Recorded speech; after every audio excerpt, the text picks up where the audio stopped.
Good afternoon, ladies and gentlemen. The Queensland Performing Arts Trust would like to remind you that the use of flash photography is prohibited during the course of the graduation, and all mobile phones are to be switched off. Thank you.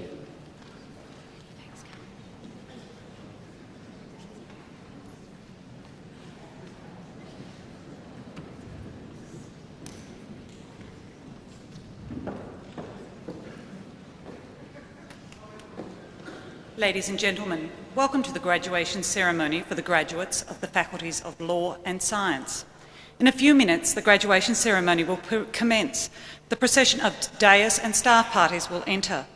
I will signal to you when you are to rise and remain standing until all of the members of the staged party are seated.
Ladies and gentlemen, the Chancellor, Ms Leneen Ford, will now address us.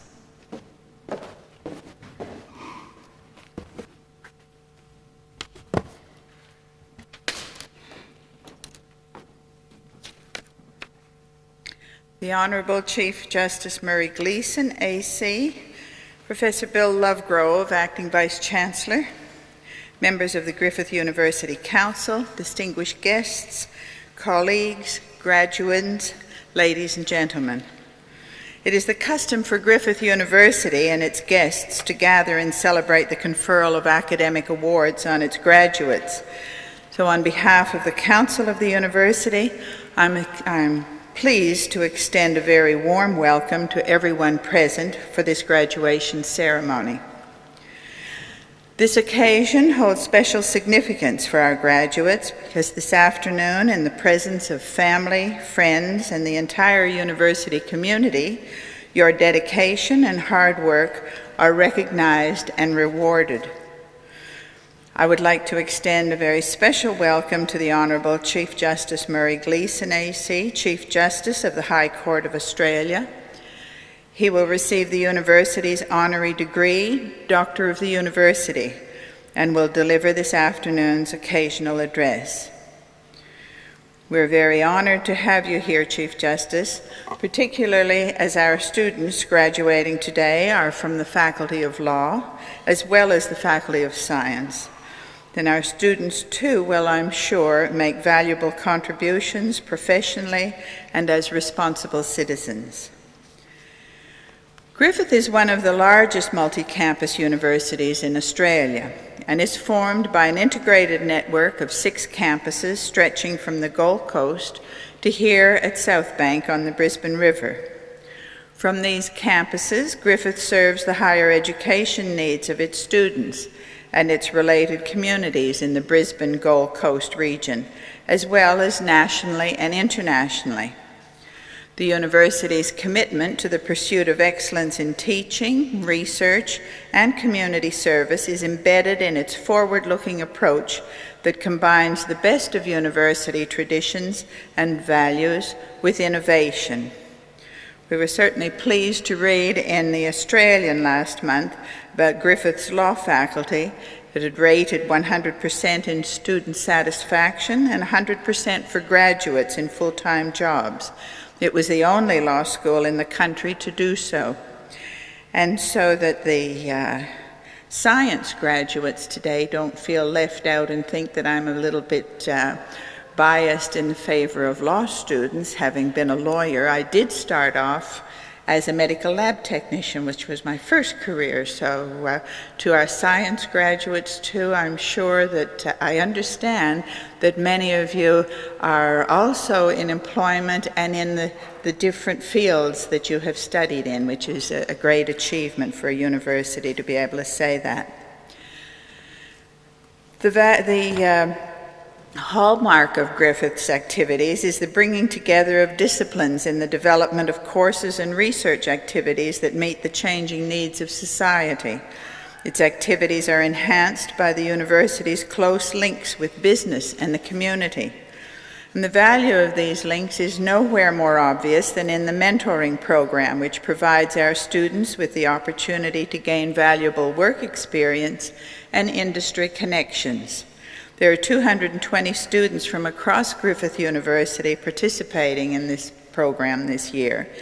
And Griffith also has an international approach to education and one of the most extensive networks of international linkages in Australia. Its international student population is one of the largest in Queensland, and Griffith also seeks to inculcate an international outlook in its Australian students, who it encourages to study overseas. Last year, 70 Griffith students attended institutions overseas under the university's scholarship and exchange programs. The university's strong commitment to internationalisation has seen it win consecutive Premier of Queensland awards for export excellence. To our graduating students, may I say that now your studies are completed, you are joining an elite group because only a small percentage of the Australian population possesses tertiary qualifications. As members of this group, you can expect to enjoy better employment prospects and higher salary levels than people who have less education. But education not only brings important social benefits, but also a particular responsibility to work for a better world, to be sensitive and active on issues of social justice, to be competent, ethical, and hard-working professionals. If I was asked what I would wish for the graduates, I would preface my comments by commending you again on the achievements which already signify your personal determination, your energy, and the ability to make differences in your own lives. However, it takes more than determination to succeed. The building blocks provided by this university and the support of your family and friends should never be underestimated. What I wish for you individually throughout your lives is good health, the support and comfort of a special person who loves you, and the courage to stand up for your beliefs. The courage to tell it as you see it, even if it is the unpopular view, the divergent view. In addressing the young graduates in particular, in the years ahead you will change because time, your career, and the people in your lives will affect this change. How you react will depend on your attitude. You will grow and learn and hear of things not always found in books or online. You will discover diverse aspects of the human condition, and I hope that, added to the wonderful knowledge you already possess, they will nurture tolerance and understanding. My final hope for all graduates is that your years of preparation to reach this point will be the impetus for much more work and study that will reward you with many years of happiness and fulfillment. I hope you will always give back to the world in keeping with your education and your opportunities. As we continue with this afternoon's proceedings, I would again express warm congratulations to each of you and extend to you our best wishes for your lives ahead, and if you want it, a brilliant career. I now call on the deans who will present the graduates from their respective faculties who are to receive their awards at this ceremony.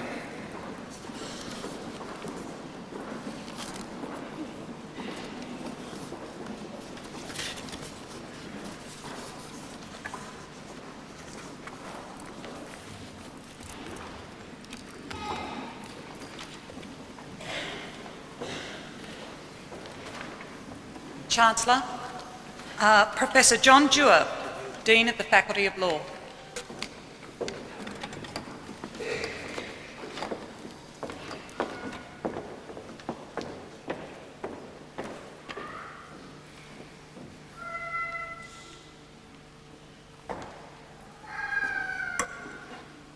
Chancellor, I present graduates from the Faculty of Law who have been granted the following awards. Bachelor of Laws with First Class Honours, Lara Smith.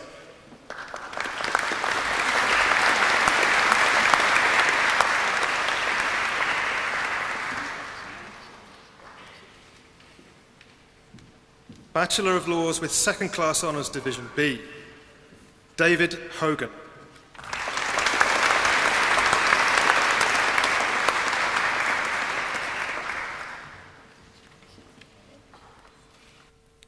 Justin O'Flaherty.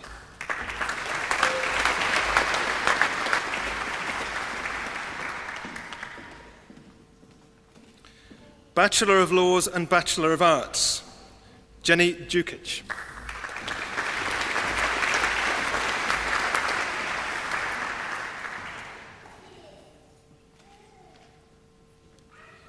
Joshua van Coevorden.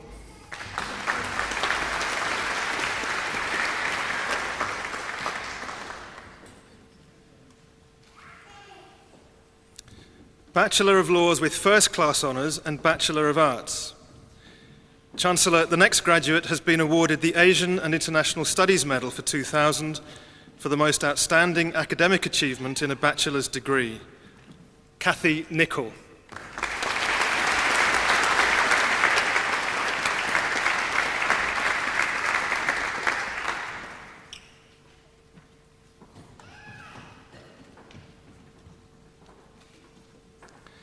Rachel Wellard.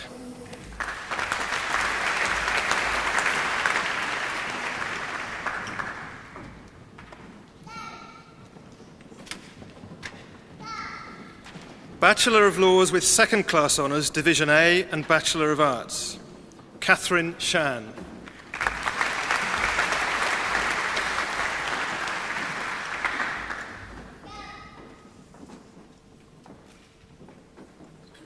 Ellen Vogler.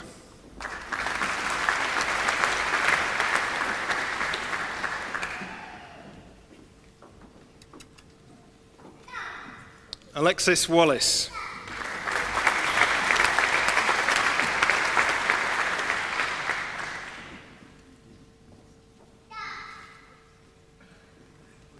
Bachelor of Laws with Second Class Honours, Division B and Bachelor of Arts, Gregory McMullen.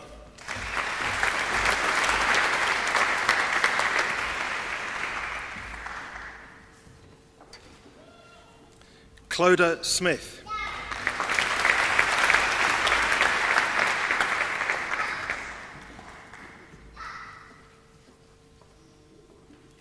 Narelle Streeder.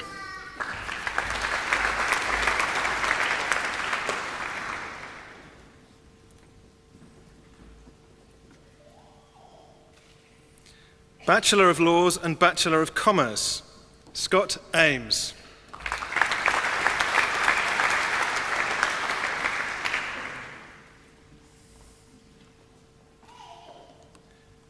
Teresa Bullock.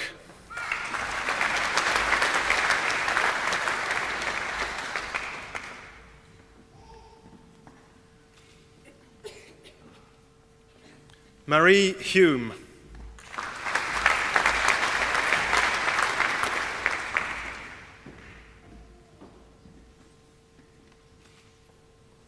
Yvette Macmillan.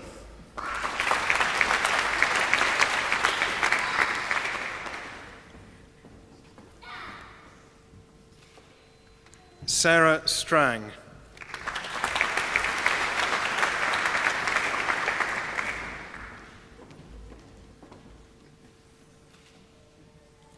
Chun Pong Wu.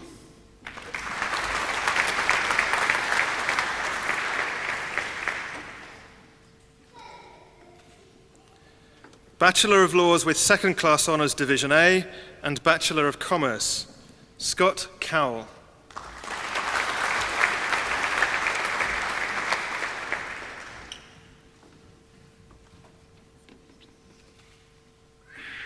Tariq Kochi.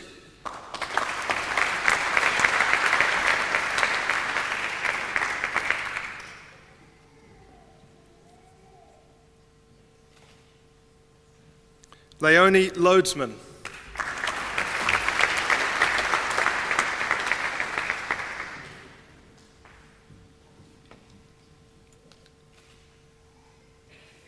Bachelor of Laws with Second Class Honours Division B and Bachelor of Commerce, Kylie Chataway.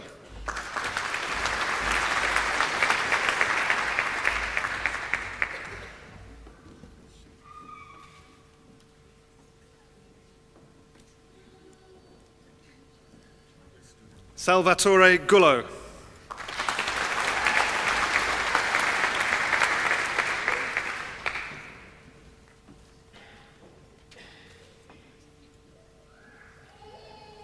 Tracy Rowan.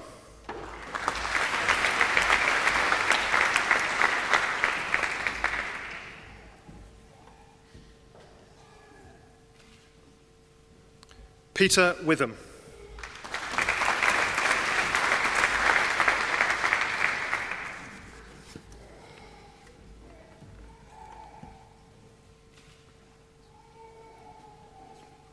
Bachelor of Laws and Bachelor of Commerce with First Class Honours, Anthony Durkin.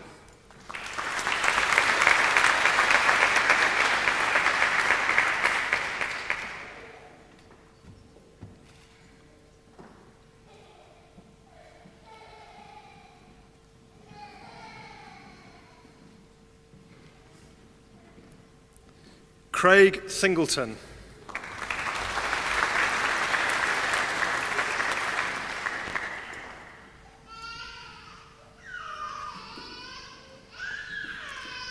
Bachelor of Laws and Bachelor of International Business, Kate Costanzo.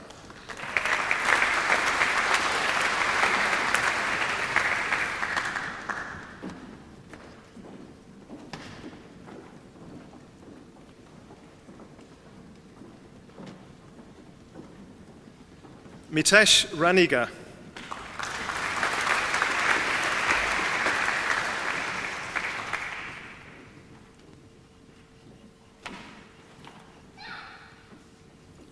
Bachelor of Laws with First Class Honours and Bachelor of International Business, Melissa Fitzpatrick.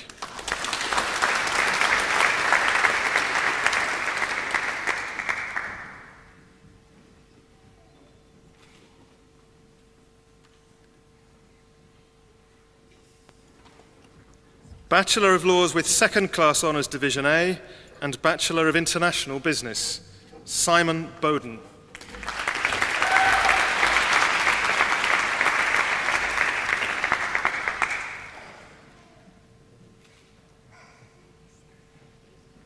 Ben McCowan.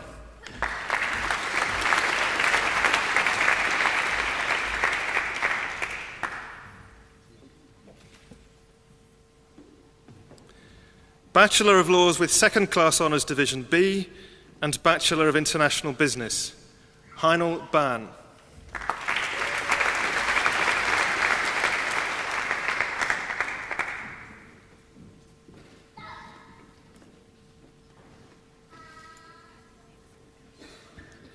Belinda Bowker.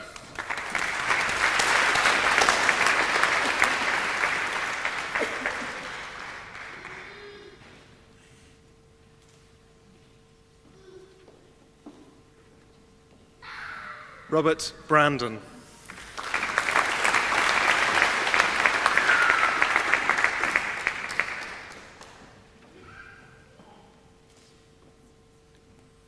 Jessica King.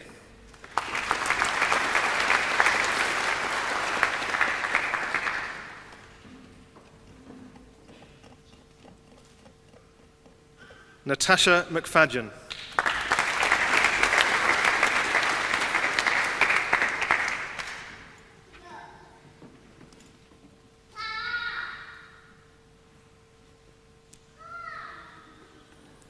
Alexandria Mayers.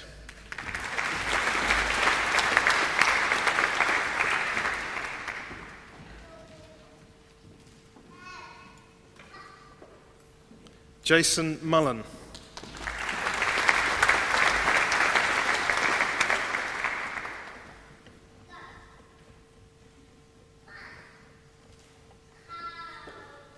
Georgina North.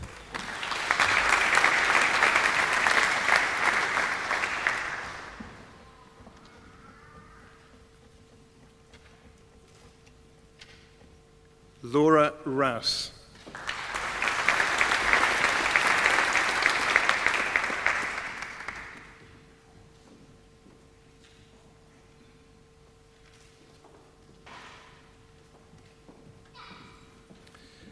Bachelor of Laws and Bachelor of International Business with Second Class Honours Division A, Sudarshan Kanagaratnam.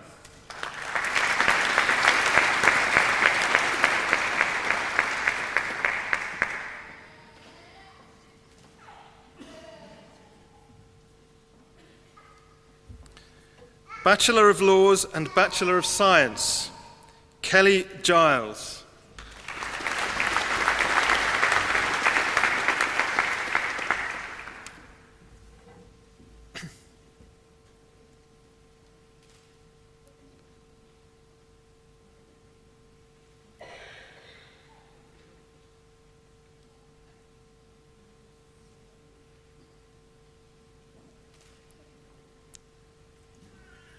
Hayley Ritchie.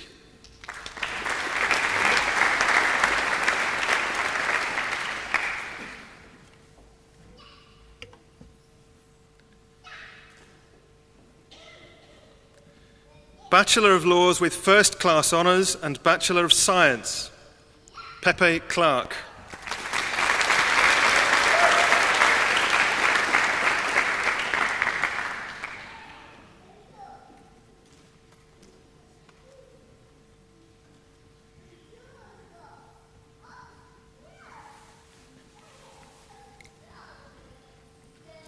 Jessica Feely.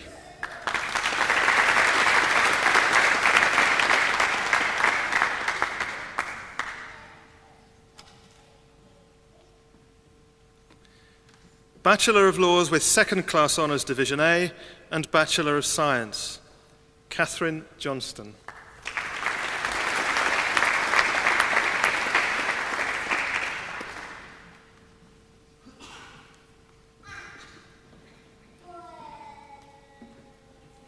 Larissa Waters.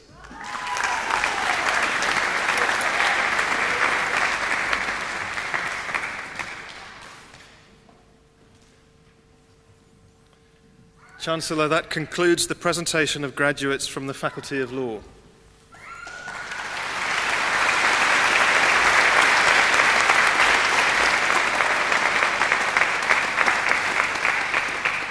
Chancellor, Professor Max Standage, Pro Vice-Chancellor, Science.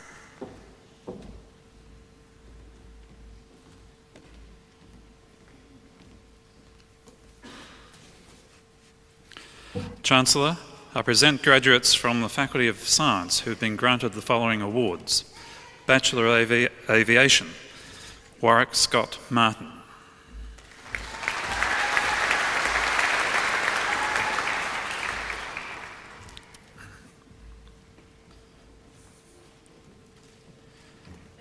Bachelor of Biomedical Science, Tamara Allen.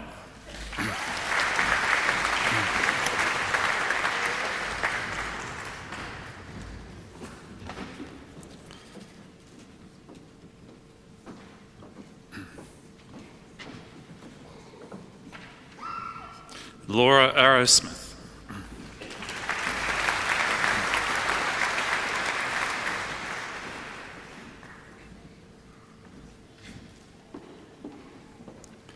Lucy Davis.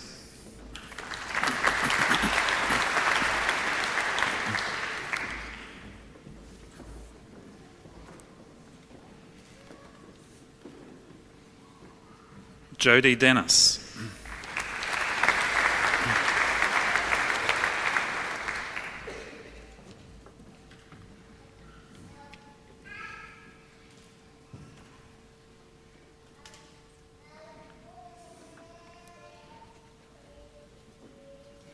Melissa Fernandes.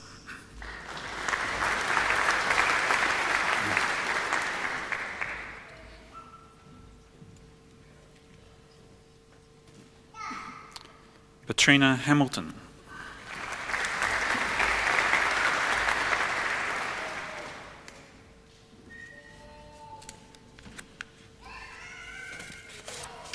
Julianne Hoare.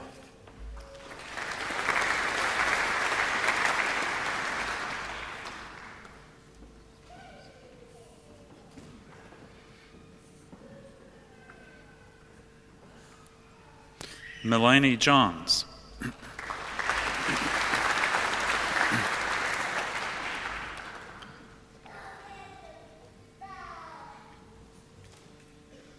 Andrew Kennington.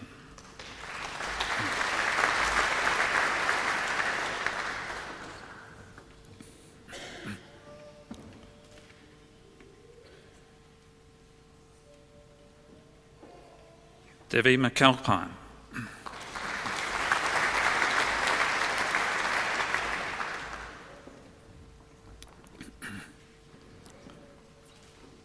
Jodie McCoy.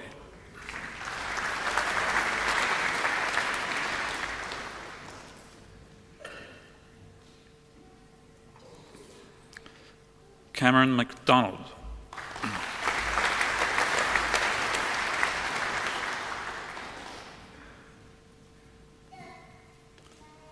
Kylie McDonald.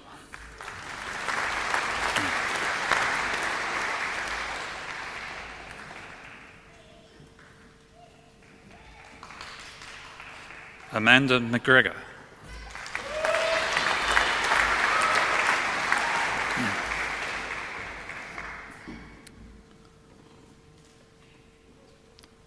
Sky McLennan.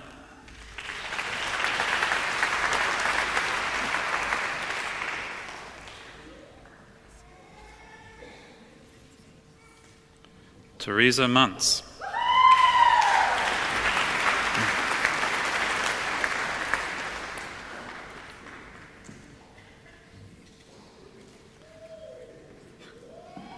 Jane Ann Perrin.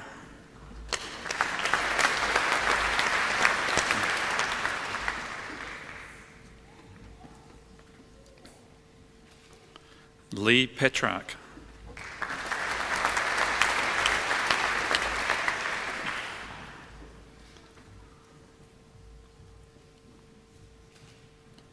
Chancellor, the next graduate has been awarded the Biomedical Science Medal for 2000 for the most outstanding academic achievement in a bachelor's degree, Tanya Pilgrim.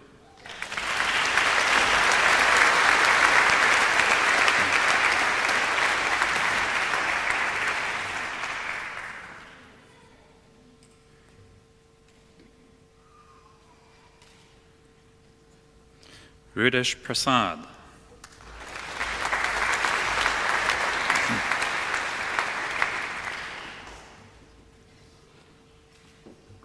Melissa Sullivan.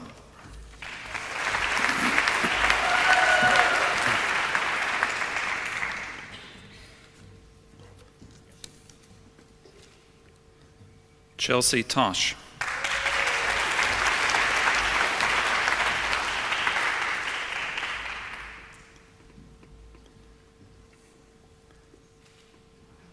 Tui Tran.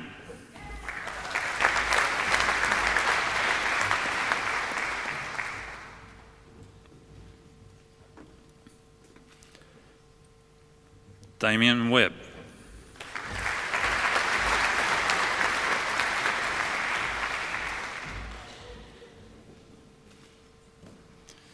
Bachelor of Biomedical Science with First Class Honours, Alicia Scara.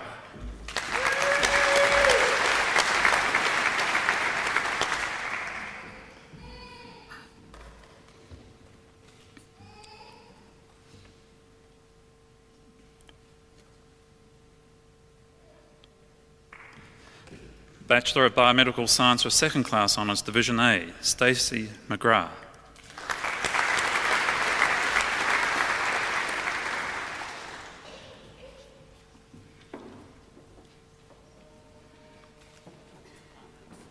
Bachelor of Biotechnology, Russell Benny.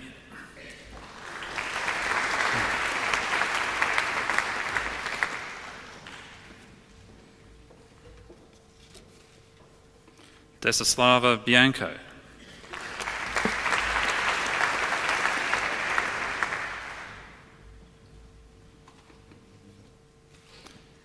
Naomi Caterer.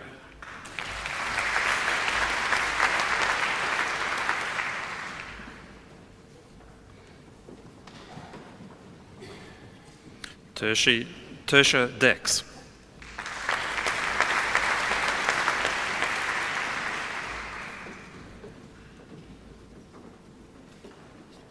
Jesse Haynes.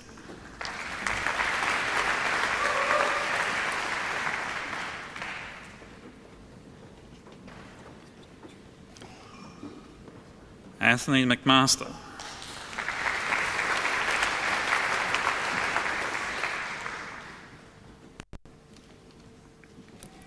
Chris Rabi.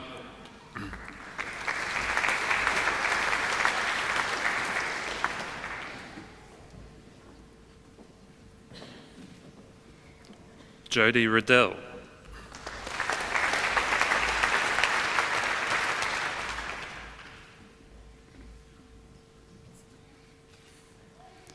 Robin Warner.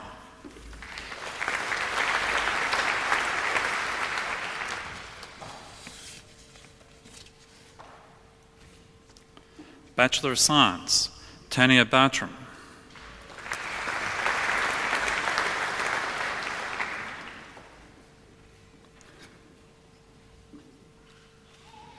Ingrid Bello.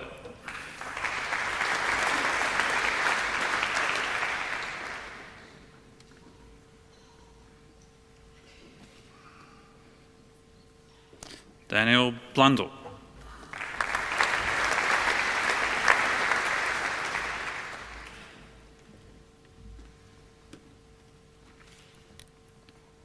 Michael Bray.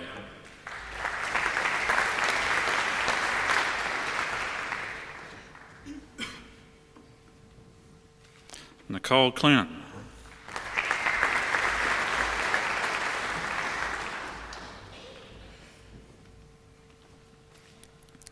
Lyndon Cronin.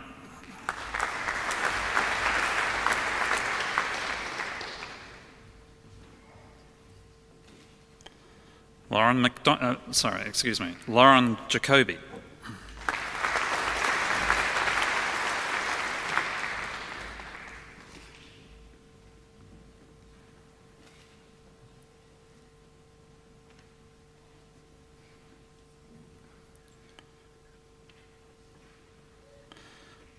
Ryan McDonald.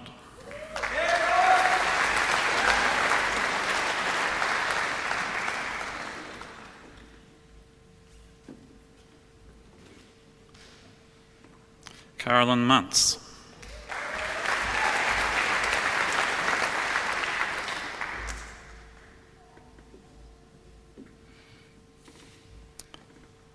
Fred Uden.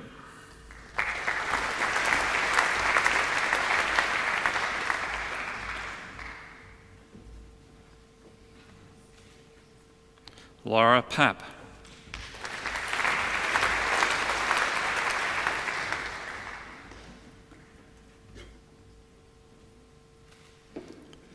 Matthew Semple.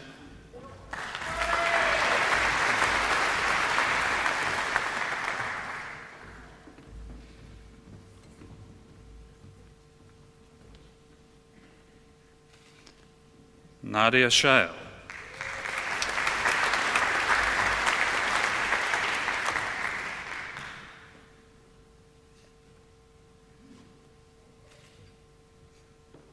Hayden Simkin.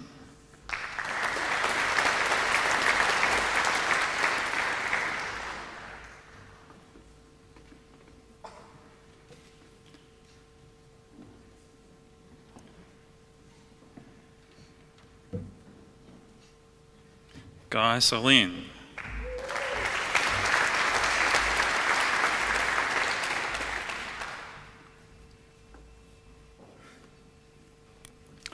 David Sutherland.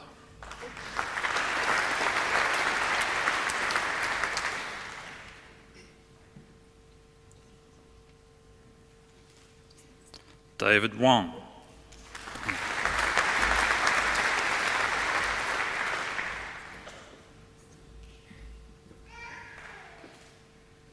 Gabriella Zuniga.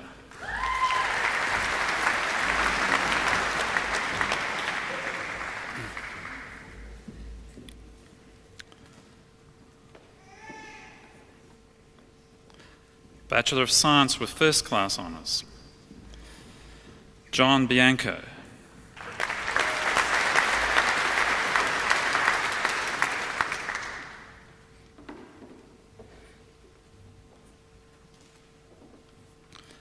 Zoe Brady.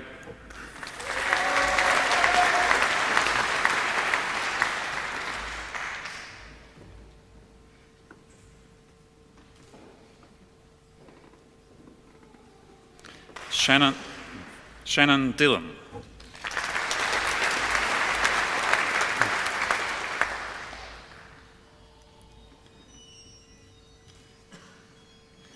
Catherine Elson.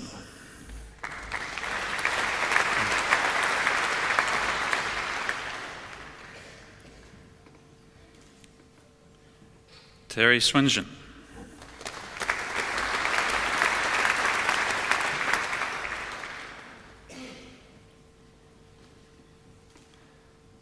Bachelor of Science with Advanced Studies, Danny Atkins.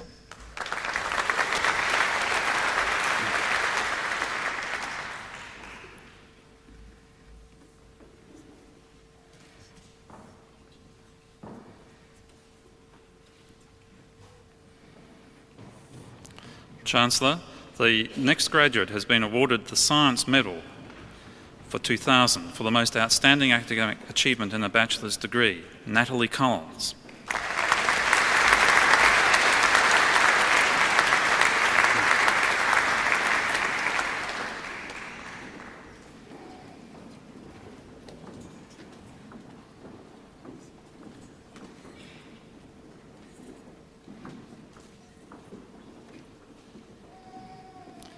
Shane Jimmink.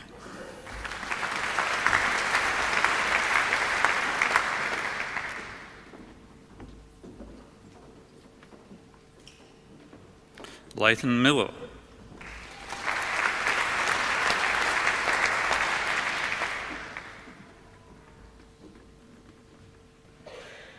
Daniel Salmon.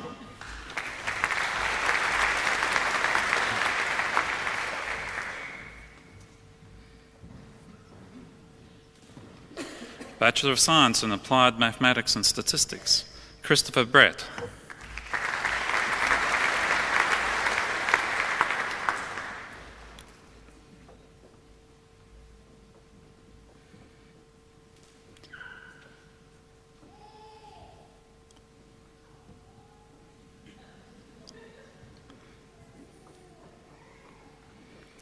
Carly Hefford.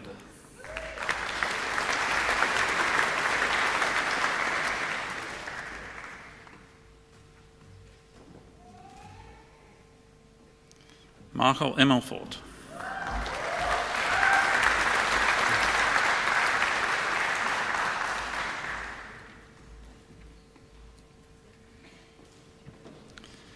Danielle Milne Brownlee.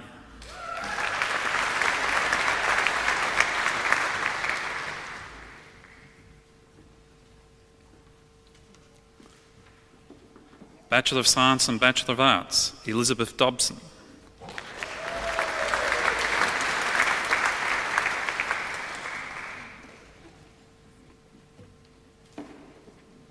Bachelor of Science in Applied Mathematics and Statistics and Bachelor of Information Technology, Damien Paler.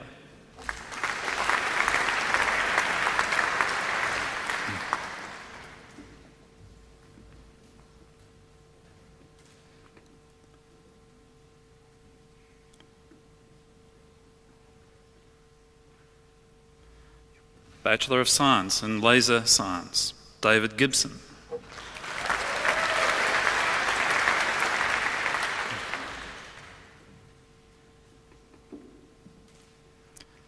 Christian Gao.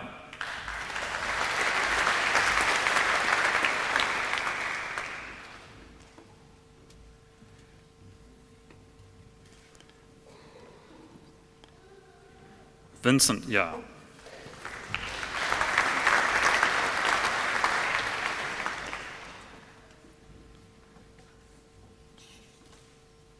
Charlie Yu.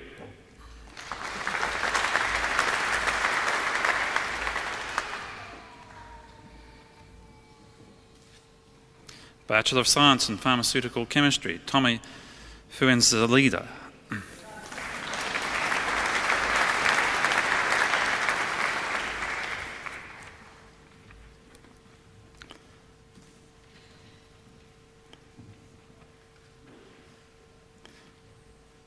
Lisa Hamaguchi.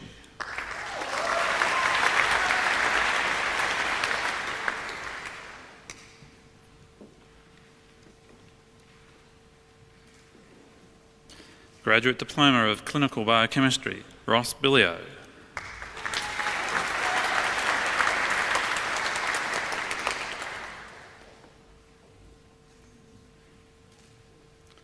Kristen Knott.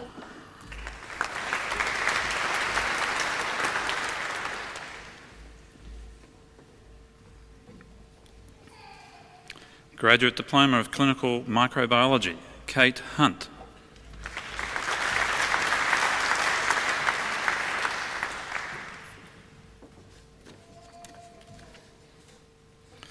Graduate Diploma of Clinical Physiology, Pete Barmforth.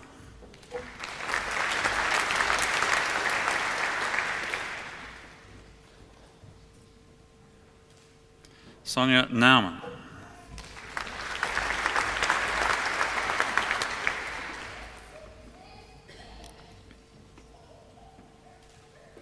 Graduate Diploma of Forensic Science, Kitty Coleman.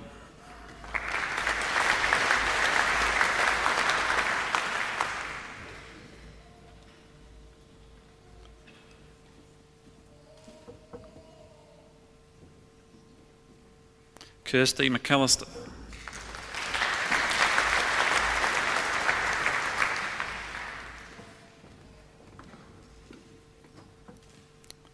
Donna Stewart.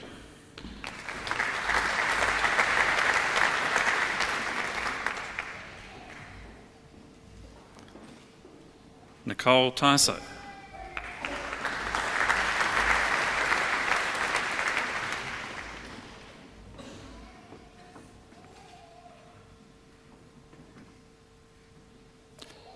Graduate Diploma of Genetic Counselling, Andrea Hayward.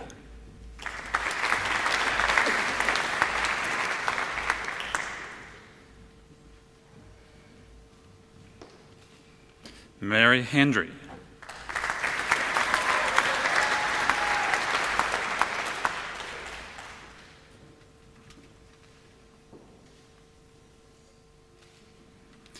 Jennifer Warrington.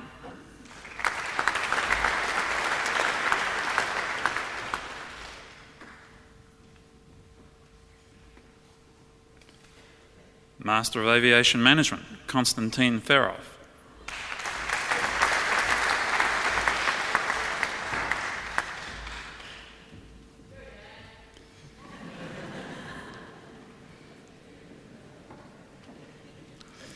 Yankin Lee,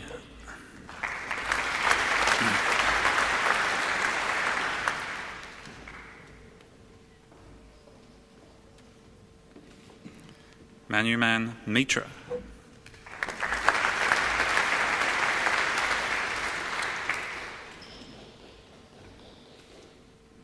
Bill Robertson.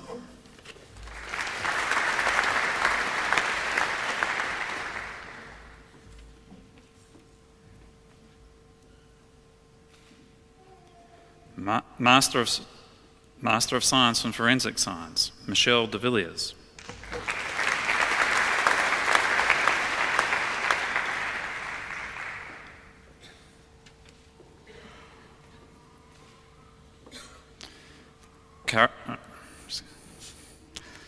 Carol Main.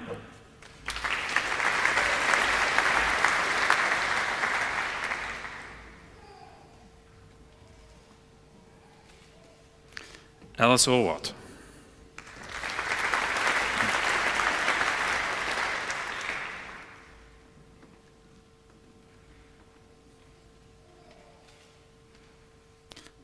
Moana Simpson.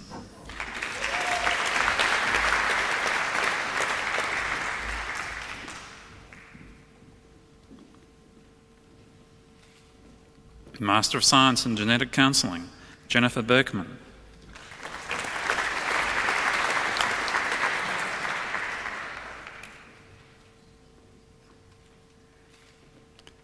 Carolyn Peterkin.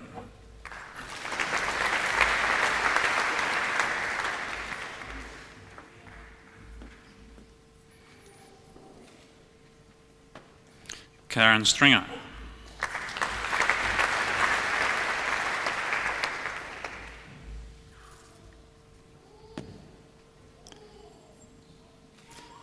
Beryl Zasink.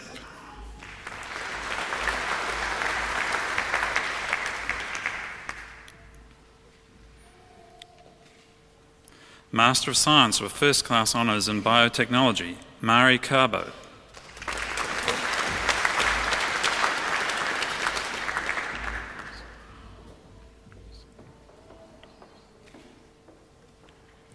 Master of Science with Second Class Honours, Division A in Clinical Physiology, Chrysanthine Paramayuda.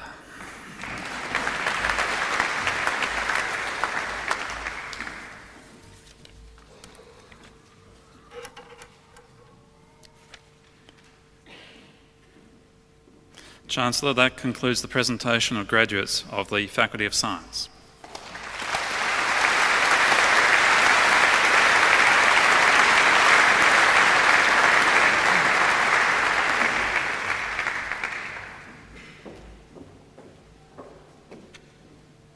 Ladies and gentlemen, there will now be a brief musical interlude performed by members of the Queensland Conservatorium, Griffith University.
Chancellor, Professor Dennis Lincoln, Deputy Vice-Chancellor Research, will now present candidates for the award of University Medal. This will be followed by the presentation of candidates for the award of Doctor of Philosophy.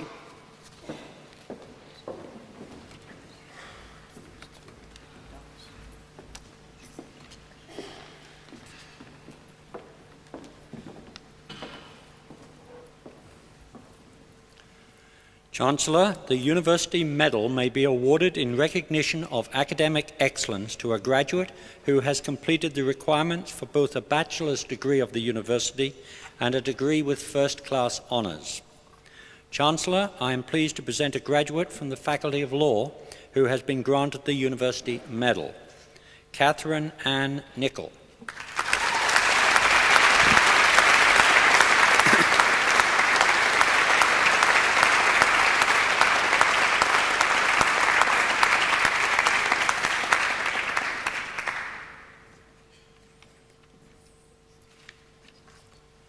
Chancellor, I am pleased to present graduates from the Faculty of Science who have been granted the University Medal.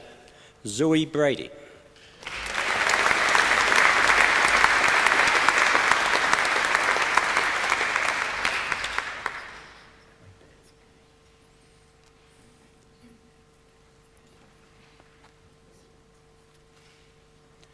Catherine Elizabeth Elson.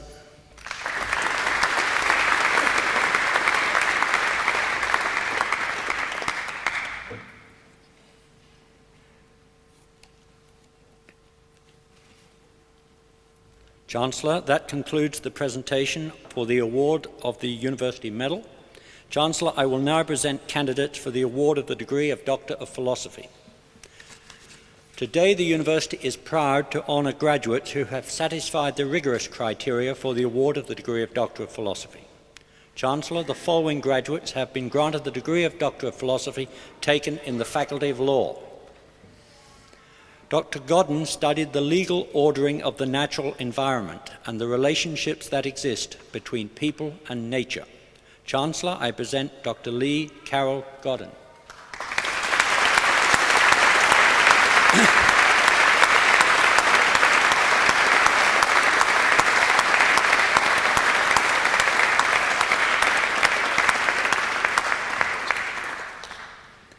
Dr. Lipton demonstrates and explains the need for modifications that have been made in law and commercial practice in order to address property rights associated with the Internet and digital technology. Chancellor, I present Dr. Jacqueline Deborah Lipton.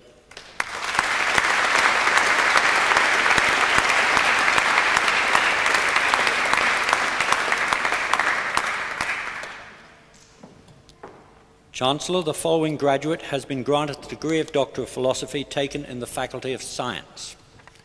Dr. Pham discovered 9 novel compounds from marine organisms that bind to the adenosine receptor. Theoretical models to describe the interaction of these compounds and the receptor were developed. Chancellor, I present Dr. Ngoc Bic Pham.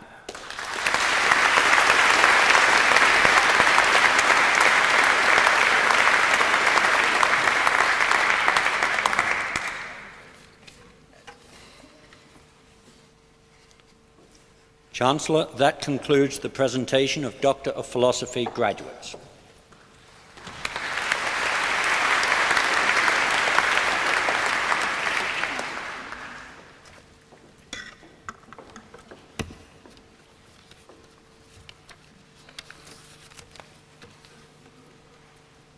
With the authority of the Council, I shall now confer the degree of Doctor of the University, and I call upon the Deputy Vice-Chancellor, the Acting Vice-Chancellor, Professor Bill Lovegrove, to read the citation.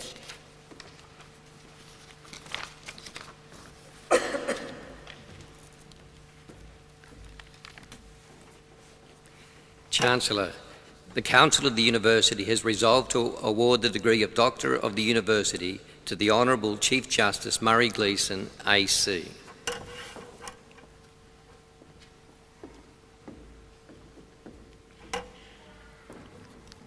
Chancellor, Anthony Murray Gleeson was born in 1938 and educated at Sir Joseph's College, Hunters Hill.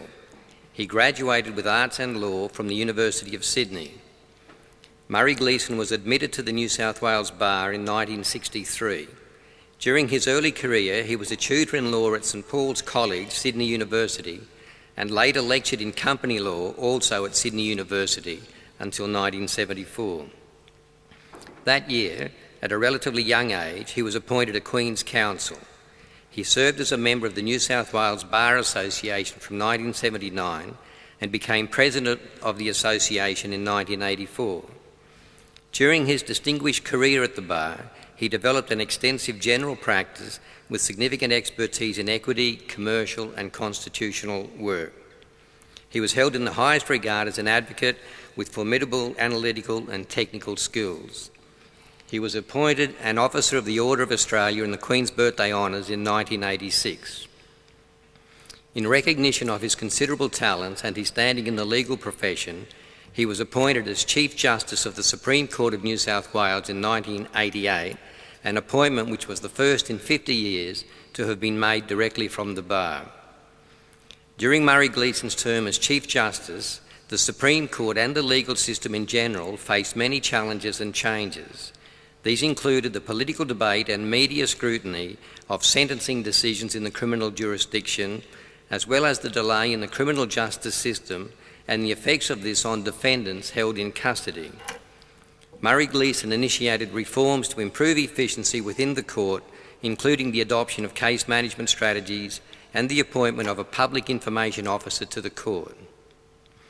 While serving as Chief Justice of New South Wales, Murray Gleeson was also appointed as President of the Judicial Commission of that state. In 1989, Murray Gleeson was appointed Lieutenant Governor of New South Wales, and in the same year he was made an honorary bencher of Middle Temple of the Inns of Court in London. His services to the law and the Crown were further recognised in 1992 with his appointment as a companion in the General Division of the Order of Australia. Murray Gleeson was appointed to his current role of Chief Justice of the High Court of Australia in May 1998. He is the first Chief Justice since Sir Samuel Griffith to have been appointed to the role of Chief Justice of the High Court directly from being a Chief Justice of a state Supreme Court. He was Boyer Lecturer for 2000. His lectures showed his deep understanding of Australian political and constitutional history, an understanding he was able to convey to a lay audience extremely well. The very successful lectures, entitled The Rule of Law and the Constitution, were subsequently published by ABC Books. It is fitting that Griffith University should honour Murray Gleeson, AC, in recognition of his distinguished contribution to the legal community. Chancellor, it is with the greatest pleasure that I present to you Anthony Murray Gleeson, AC, for admission to the degree of Doctor of the University.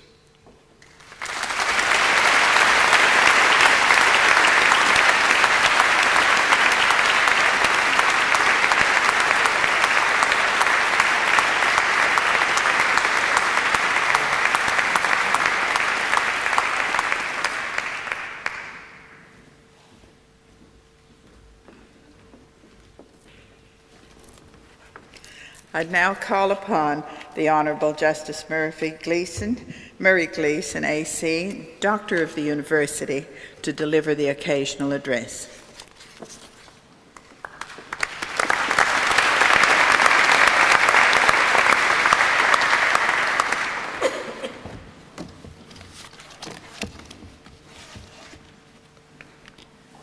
Chancellor, Acting Deputy Vice-Chancellor, Pro-Vice-Chancellor, Dean, ladies and gentlemen.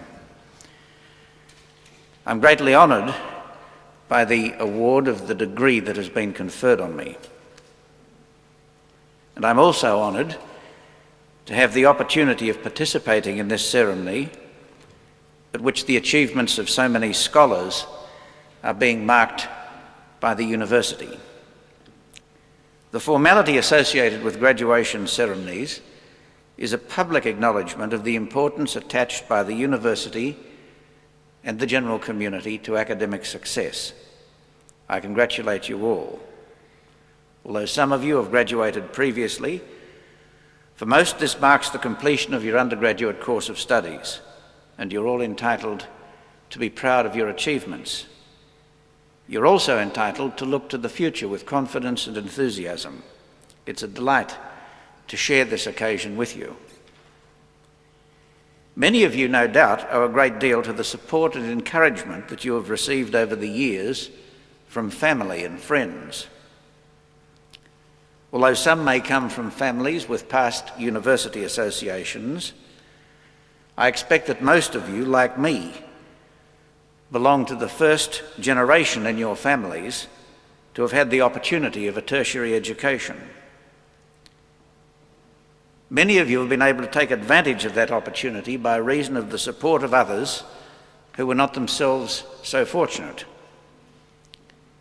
They share in your success, and occasions like this are intended to honour them too. This university, young in age, has already established a fine reputation as a progressive and innovative centre of learning. It's named after my great predecessor, Sir Samuel Griffith, the first Chief Justice of the High Court of Australia. He and I have at least two things in common. As was mentioned earlier, we're the only former state Chief Justices to have become Chief Justices of Australia. And I'm sure you won't think I'm abusing your Queensland hospitality if I mention that he and I both graduated from Sydney University. But Sir Samuel Griffith never graduated in law.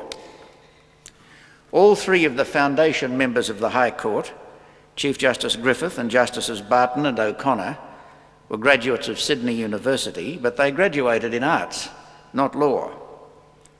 The Faculty of Law didn't commence at Sydney until 1890. A degree in law was not, and still is not, a necessary requirement for admission to practice as a barrister or solicitor. Until quite recently, a number of the most senior English judges had no law degrees, having done their undergraduate studies in other disciplines.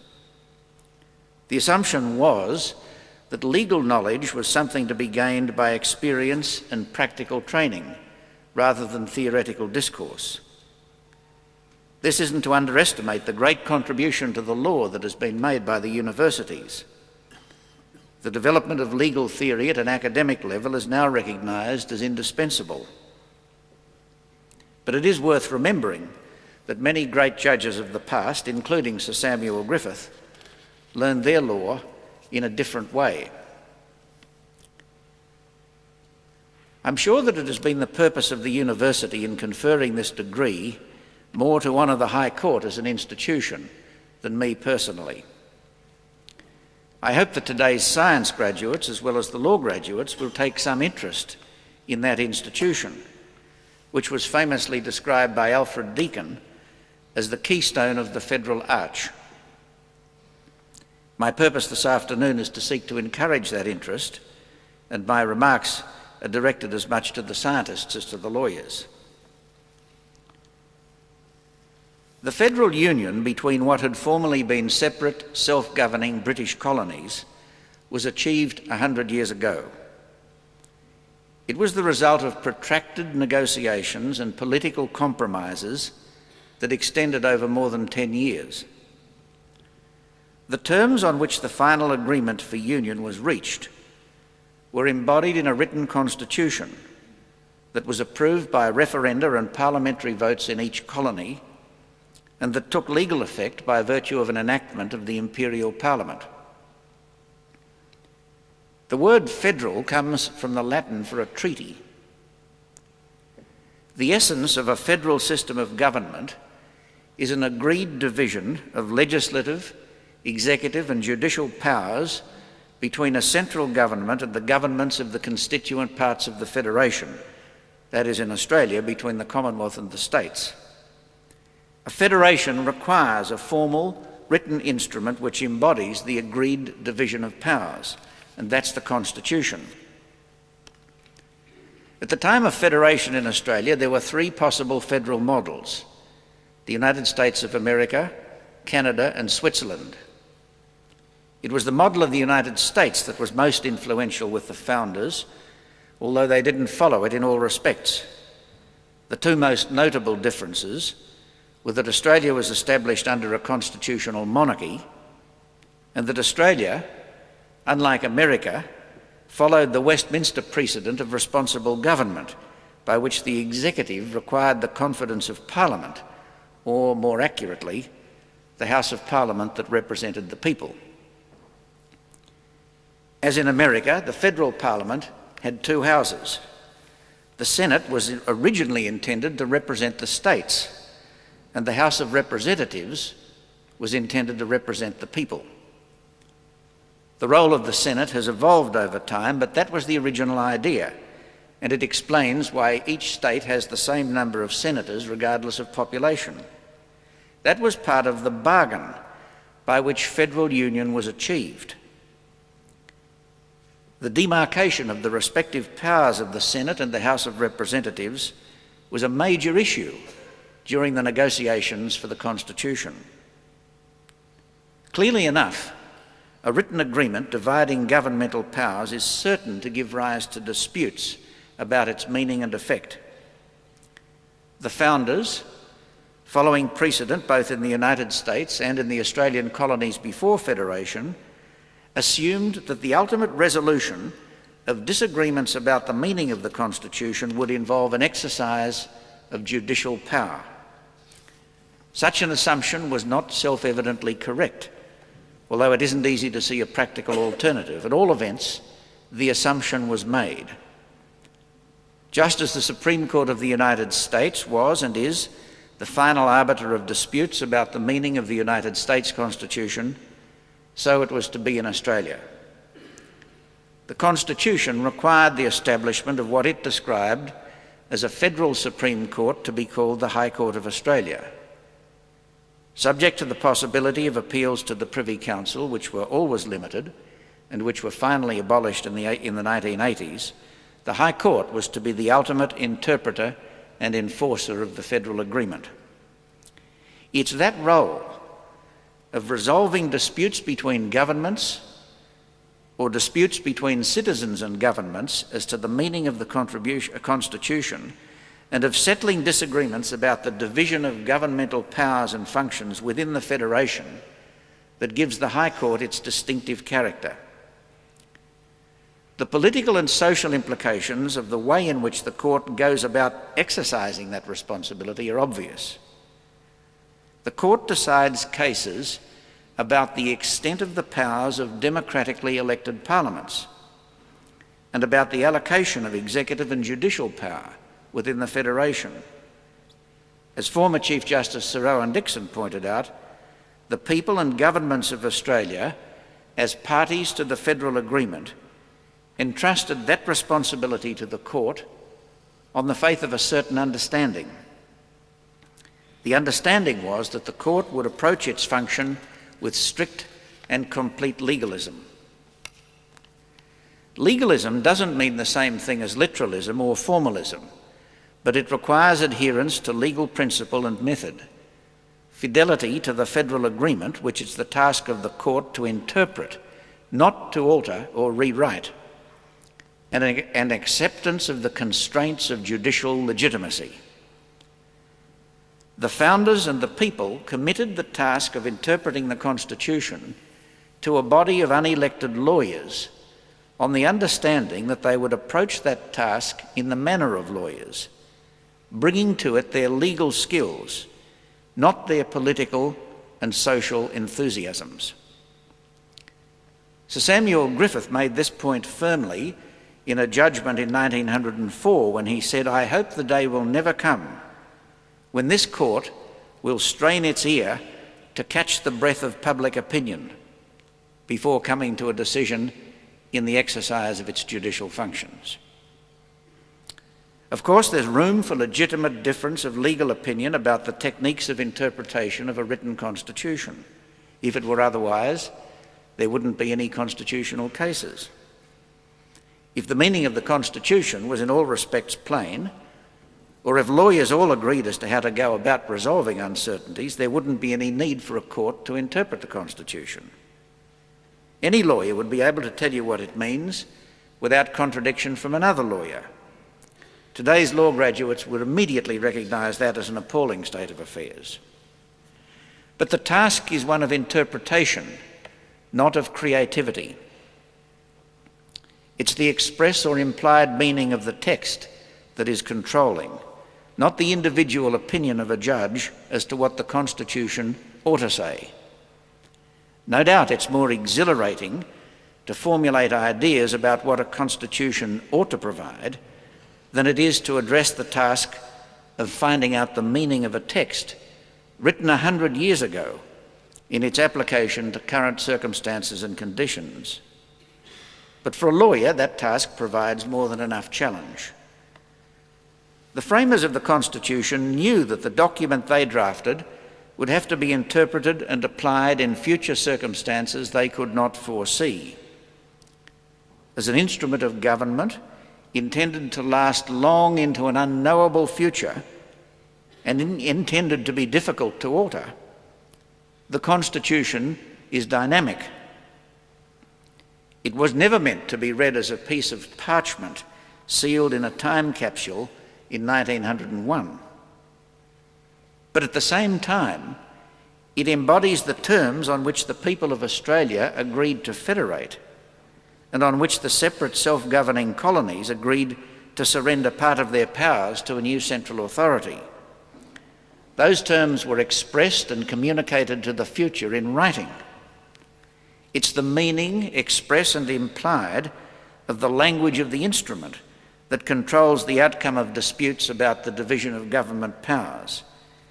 If the High Court were to be seen not to seek and apply that meaning, but to rewrite and alter the federal agreement, then the foundation of the federal union, the agreement by which it was constituted, would be destroyed. If the governments of Australia, federal and state, and the citizens had no confidence that the courts would adhere to the constraints inherent in the role entrusted to the judicial arm of government, if they apprehended that the members of the High Court felt entitled to devise a new constitution, different from that agreed upon, without observance of the democratic process of amendment that's built into the Constitution, if they concluded that the faith of the founders in the judicial role was misplaced, then the structure that was devised for the peace, order and good government of the Commonwealth would fall apart. Judicial legitimacy and adherence to the techniques of legalism is not dull and conservative. As G.K. Chesterton said of another kind of orthodoxy, to be sane is more dramatic than to be mad. Anyone can think up ways to alter the Constitution, to resolve great issues about the federal division of governmental powers by interpreting and applying the language of the federal agreement with all its legitimate implications is a proper task for a judge. To maintain public confidence in the integrity with which the judicial arm of government approaches that task and in its fidelity to the Constitution is a continuing challenge.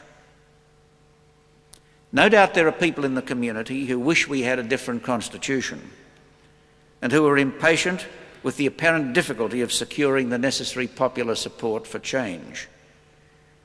But it would be a serious mistake to look to the court to supplement what is regarded as a deficiency in the democratic process and to amend the Constitution by an exercise of judicial power. There is no such power. The only power of the court is that conferred on it by and under the Constitution. For the court to disregard the meaning of the instrument, which is the very source of its own authority, would be to undermine its own authority, and it would be to demoralise those upon whose consent all the institutions of government ultimately depend. To many, the judiciary will appear unadventurous, but that's because of the nature of the task that has been entrusted to it. Reliability can be boring, but when you consider what it is the High Court is being relied upon to do, you might see it in another light. Justices of the High Court frequently disagree among themselves about the interpretation of the Constitution, and decisions of the court are a legitimate subject of comment and criticism by lawyers and non-lawyers. But there's one form of criticism that should cause people to pause and think carefully. When you hear it said that decisions of the court are legalistic, you should ask what else they might be. Members of the High Court are appointed on the basis of their legal experience and capacity. It would be unwise to complain that they behave like lawyers without considering the alternatives. I thank the University for the honour it's shown me and the Court, and I wish you all well in your future careers.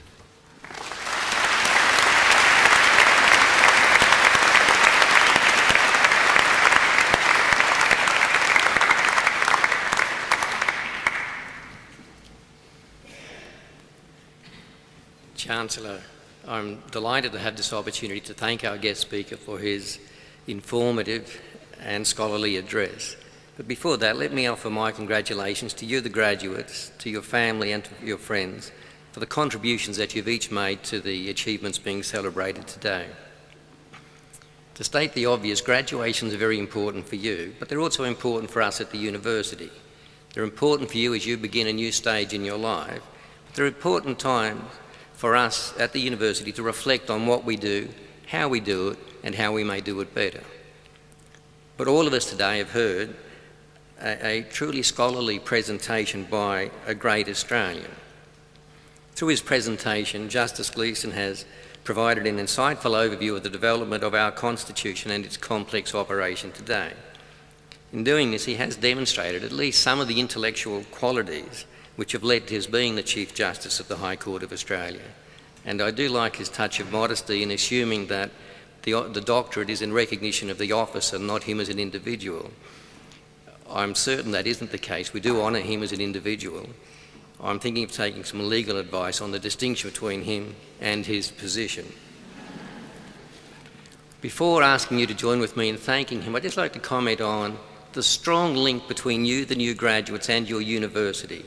As you move into your communities and contribute positively to those communities, you will be adding significantly to the strong positive reputation of Griffith University. Likewise, as we in the university grow the reputation of our university, we'll be adding to the value of your degrees. So in this way, we're intimately linked for our lifetimes. And in one concrete way, you can manifest that link by joining our alumni society and staying in touch with the university. So I now ask you to join with me in thanking the Chief Justice of the High Court of Australia.